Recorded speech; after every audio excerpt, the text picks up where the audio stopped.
Hi, welcome to the Bond Online. My name is Eric, and in this episode, I would like to discuss 4 examples which you can use to query your Azure AD via the Microsoft Graph API. The first thing we're going to do is connect to the Graph API with the scripts I demonstrated in episode 1. So let's first try that. You select this part of the script, and the script is of course available via a link below, just to connect to your Azure AD. Just checking if we have token access. Yes, we have.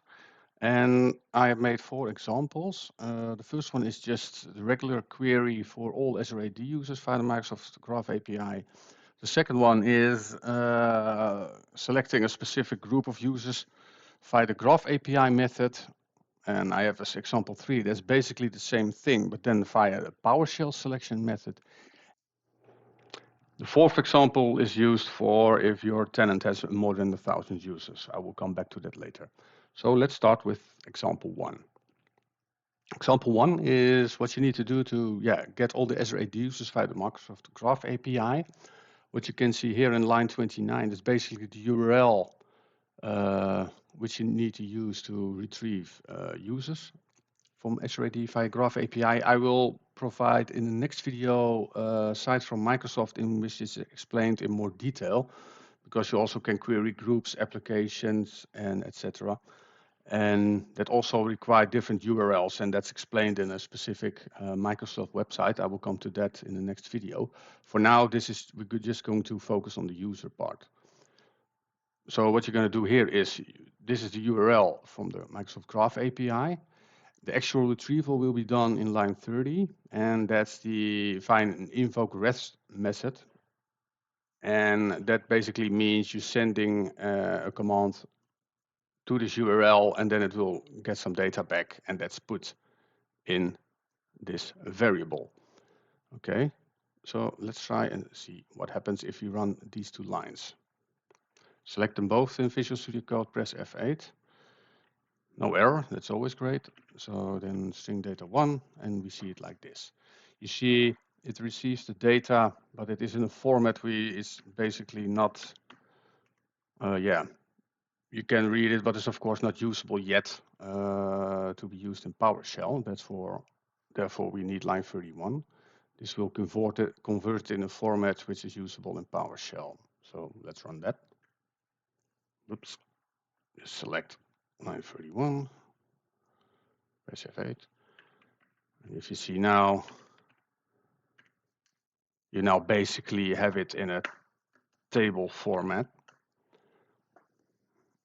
And that's very good usable in PowerShell. Like for example, if you use line 32, we can select create a table which contains the display name, the user principal name, and ID of the user. And that's what basically line 32 is doing. So if we select that, and we press users,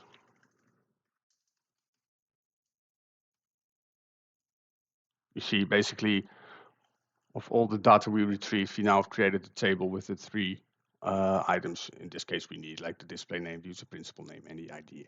And of course, we can use this further in. If you create a script to make modifications or to create a report, this is basically how you retrieve data from the Microsoft Graph API.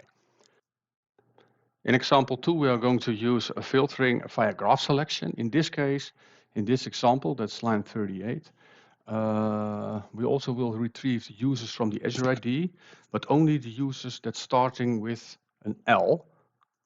And what it also, that's this part.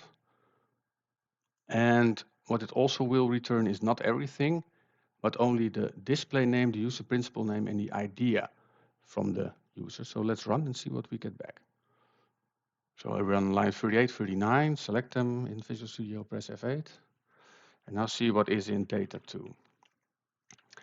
Yeah, if you compare it, let's make it line.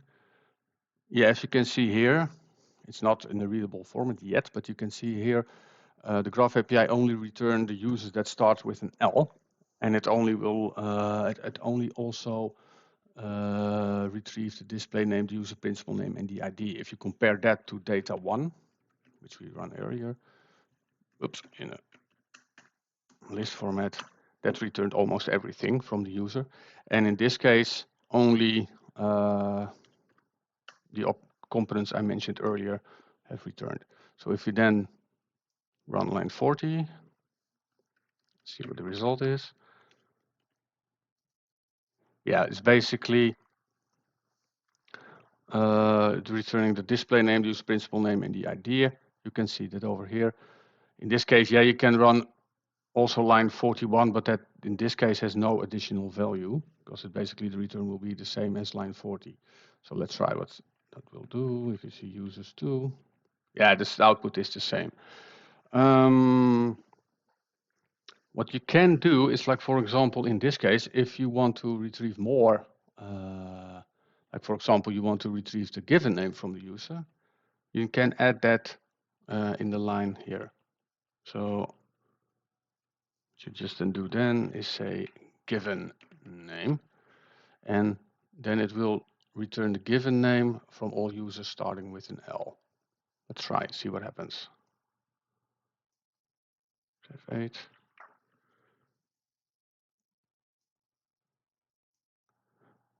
This again, string result 2. See, it also now gave back the given name. You can also retrieve everything from the user, and just by, yeah, I think we need to put it like this.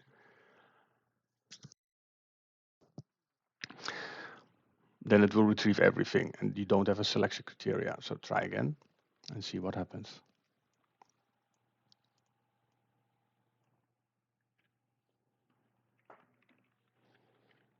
String result 2. See, now it has given every attribute. It retrieves every attribute from the user starting with an L. If you put it in a table format, you can see it. Oops, type it OK. And you can use that, of course, in your other script. So this is basically how filtering via the Graph API is working. If you want to have a specific or more details about how to use search criteria or filtering, you can go to this website. That's where it explained. I can hopefully show it to you. If you have a minute, let me check. I had it already open here.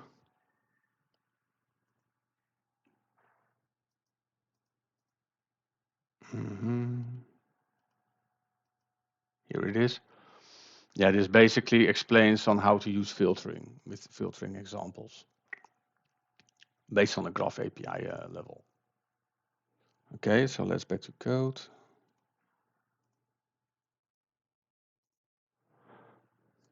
Okay, if you go to the third option, it's basically similar to the first example. Only what we do here is we retrieve all the data, but then we are doing the selection criteria on PowerShell level.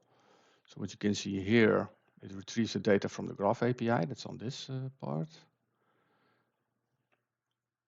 Similar like example 1. Then you do a select object. That's basically the attributes you want to select.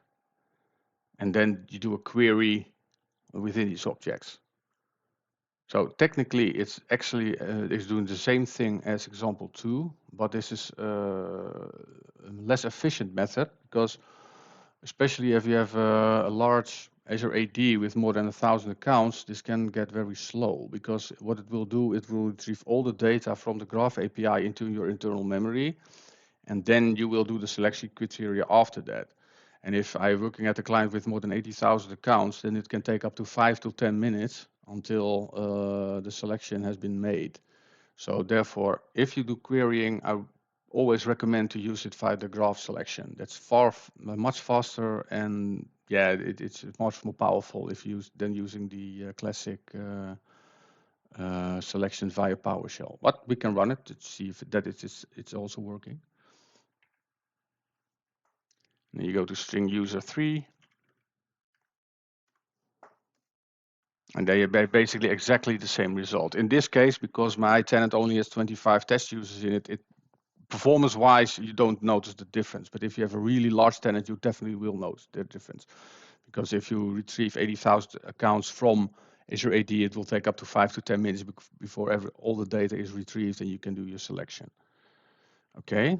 So the last part, that's basically the same as part 1, but you need to add this piece of code if you have an Azure AD which contains more than 999 users. Otherwise, your query will be incomplete. I've tested that in the past, and if I don't use that with a large Azure AD, you definitely will miss accounts in your query.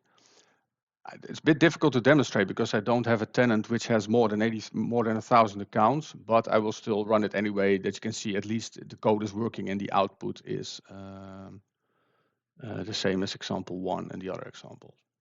So let's check example 1 in this case. So okay, F8. You go to stream users 4, and you see it's retrieving perfectly fine. But this part of the code is required if your Azure AD has more than 1,000 users. It will need to do some additional reading before. Otherwise, if you don't do it, it will definitely miss accounts in your query. So hopefully this video has given you some insight on how to query users in Azure AD via the Graph API. In the next video, I will demonstrate how to set up a connection with a certificate. So I hope to see you then. Thank you. Bye.